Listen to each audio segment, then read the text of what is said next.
ПП 14,000 сомон фоидаатон меёрад, агар ки дар 2024 мехариденаш. Дар топ мо 5 монета ҷудо кардагем ки ай топ 100 яъне монетаи рискшон камай. Дар ҷои 5 монети Ondo ки зиёдаи 640% прибил додагай дар 2024. Дар ҷои 4 боша монети BGB яъне ки монетаи биржаи PingX зиёдаи 800% додагай, агар дар 1000 сомон мехариден зиёдаи 8000 сомон прибил мекардем. Дар ҷои 3 боша монетаи чӣ хеле гуфтем монетаи PPI ки агар дар 1000 сомон мехариден 14000 сомон прибилтон меовард. Дар ҷои дуюм боша монетаи Vifa ки зиёдаи 10000% дар течени як сол хастагӣ, агар ки дар 1000 сомон мегирифтем 20000 сомон мешад.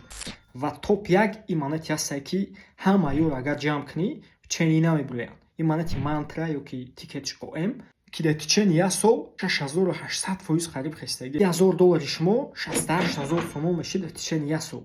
Ва уже сол гузашт 2024 ва 25 дар кадом монетаро бигиред ки чӣ хел прибили зуд битиянд. Пас телеграм канали моро хабар бигирен. Мо дар ҷо мондагем топ монетора метавонед ки ба худма партнер сабиред.